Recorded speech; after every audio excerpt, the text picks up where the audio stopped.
চাকরিতে বয়সসীমা ৩৫ প্রত্যাশীরা ইতিমধ্যে সচিবালয় অভিমুখে রওনা হয়েছেন।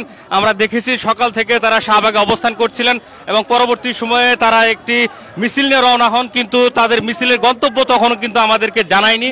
আমরা দেখেছি পর্যায়ক্রমে তারা রাজু ভাস্কর্য এবং তারপরে আমরা দেখেছি রাজু ভাস্কর্য পার করে তারা চলে এসেছেন দয়াল চত্বর এবং সেটিকে অতিক্রম করে তারা এখন শিক্ষা ভবনের কাছাকাছি চলে এসেছেন এবং আমরা দেখছি যে এই মুহূর্তে কিন্তু পুলিশের মুখোমুখি অবস্থান করছেন ৩৫ প্রত্যাশী যারা রয়েছেন তারা, এবং এখানে কিন্তু বাধার মুখে পড়েছেন। একটি ব্যারিকেড দেওয়া আছে, সেই ব্যারিকেডের সামনে কিন্তু ৩৫ প্রত্যাশী যারা রয়েছেন তারা, এবং আমরা দেখছি ব্যারিকেড ভেঙে ফেলার চেষ্টা করছে এবং খোলার চেষ্টা করছে ৩৫ প্রত্যাশী যারা রয়েছেন তারা। এবং আপনাদেরকে যদি একটু দেখানোর চেষ্টা করি যে এই যে পুলিশের একটি শক্ত অবস্থান রয়েছে এবং ব্যারিকেড রয়েছে, এই যে ব্যারিকেড কিন্তু ভেঙে ফেলছে।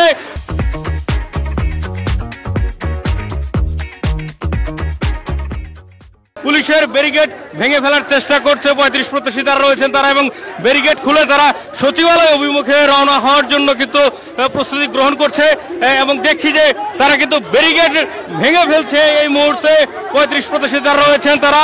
আমরা শাহবাগ অভিমুখে তারা ছিল এবং সেইখান থেকে কিন্তু দেখেছি ধীরে ধীরে এগিয়ে এসেছে এবং এই মুহূর্তে ৩৫ প্রত্যাশী যারা রয়েছেন তারা অবস্থান করছেন শিক্ষা ভবনের সামনে।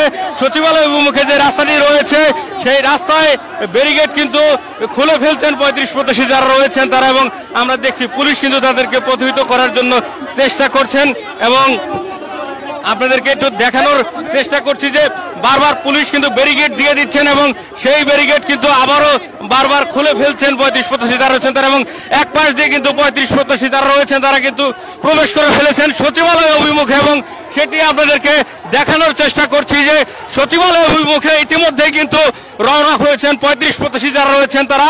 এবং এখানে আপনাদেরকে যদি দেখানোর চেষ্টা করি যে অনেকেই কিন্তু ঢুকে পড়েছিলেন সচিবালয়ের যে প্রবেশ গেট রয়েছে সেই প্রবেশ গেটে, এবং যারা আসলে প্রবেশ করে ফেলেছিলেন তাদেরকে সরিয়ে দেওয়া হচ্ছে।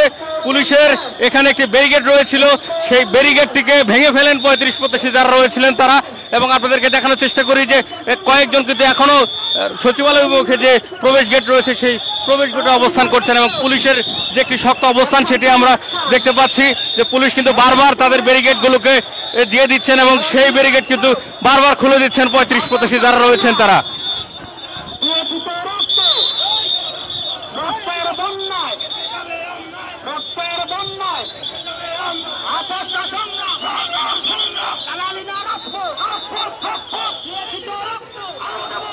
অবশেষে ৩৫ প্রত্যাশী যারা রয়েছিলেন তারা কিন্তু বসে যাচ্ছেন। আমরা দেখছি যে শিক্ষা ভবনের সামনে যে একটি পুলিশের ব্যারিকেড রয়েছিল সেই ব্যারিকেডের সামনে ৩৫ প্রত্যাশী যারা রয়েছিলেন তারা কিন্তু বসে যাচ্ছেন এবং কিছুক্ষণ আগে তারা কিন্তু ব্যারিকেড ভেঙে প্রবেশ করার চেষ্টা করছিলেন।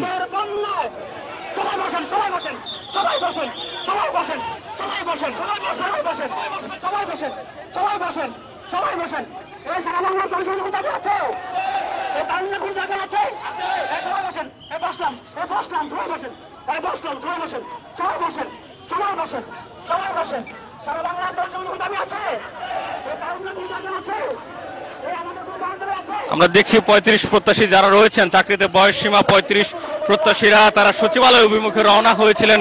সেই সচিবালয় অভিমুখে রওনা হয়ে তারা যখন প্রবেশ করতে চাচ্ছিলেন তাদেরকে আসলে শিক্ষা ভবনের সামনে কিন্তু আটকে দেওয়া হয়। এখন তারা কিন্তু সেই ব্যারিকেডের সামনে বসে অবস্থান করছেন এবং আমরা দেখছি যে কিছুক্ষণ আগেই বেশ কয়েকজন কিন্তু ঢুকে পড়েছিলেন, তাদেরকে কিন্তু পুলিশ অবশেষে আবারও তাদেরকে ব্যারিকেড পার করে দিয়েছেন। এবং এই মুহূর্তে যদি আপনাদেরকে সার্বিক পরিস্থিতি জানানোর চেষ্টা করি যে সকাল 11:30টা থেকে কিন্তু শাহবাগের যে প্রজন্ম চত্বর রয়েছে সেই প্রজন্ম চত্বর অবস্থান করছিল চাকরিতে বয়সসীমা ৩৫ প্রত্যাশীরা। পরবর্তীতে সেখানে তারা বিভিন্ন ধরনের স্লোগান দিয়েছেন, অবস্থান করেছেন এবং অবস্থান শেষ করে বিভিন্ন ধরনের আলটিমেটাম দিয়েছিলেন এবং সর্বশেষ তারা আমরা দেখেছি যে দুপুরের পরপরই কিন্তু তারা বলেছেন তারা একটি মিছিল বের করবেন। আসলে সেই মিছিলটিকে কোন দিকে নিয়ে যাবেন সেটির কোনো আসলে আমাদেরকে ধারণা দেয়নি। পরবর্তী সময়ে আমরা যখন দেখি তারা একটি মিছিল নিয়ে রওনা হয়েছিলেন তখনও কিন্তু তাদের মিছিলটি আসলে কোন উদ্দেশ্যে রওনা হয়েছে সেটি আমাদেরকে না জানানোর ফলে আমরা দেখতে পারি যে ক্রমান্বয়ে তারা রাজু ভাস্কর্য এবং রাজু ভাস্কর্য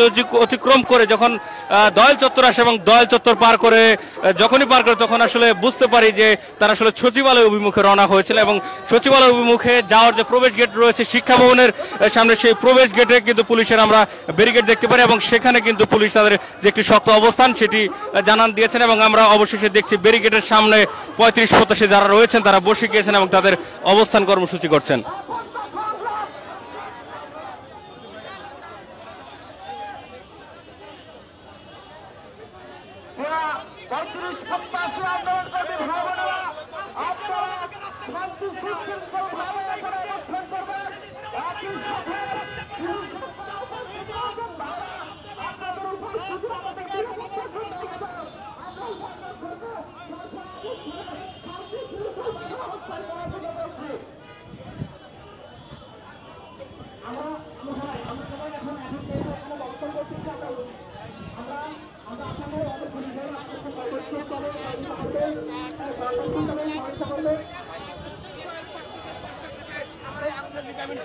বিষয় নয়, আমি মনে করি যে তাদের কষ্টের সাথে আমি সামান্যটুকু হলে আমার কষ্টটাকে ভাগ করার জন্য তাদের সাথে 35 বাস্তবায়নের লক্ষ্যে এসেছি। সরকারের উচিত হবে 35 নামক যে ডিজিটটার জন্য আমরা দীর্ঘ 13টি বছর ধরে আন্দোলন করছি, সংগ্রাম করছি, বিনা কারণে জেল কাটছি, আমরা মনে করেন যে দাঙ্গার শিকার হচ্ছি, পুলিশি হামলার শিকার হচ্ছি। সরকারের কি উচিত না আমাদের এই 35 দাবিটি বাস্তবায়ন করে দেওয়া? অবশ্যই উচিত। সরকারের আমরা দেখছি যে এখন কিন্তু তারা অবস্থান করছেন এবং বসে রয়েছেন।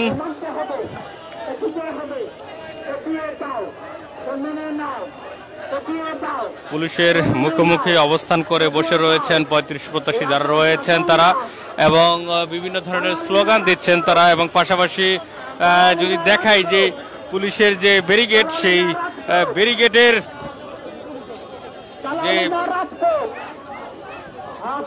সংগ্রাম রাজপথ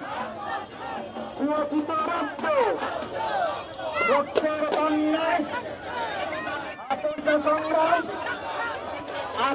সংগ্রাম দালাল সবাই যারা সাইডে দাঁড়িয়ে আছে সবাই বসেন। আবার বলছি সবাই, আমি বলছি যারা দাঁড়িয়ে থাকবেন না প্লিজ, আপনার স্ব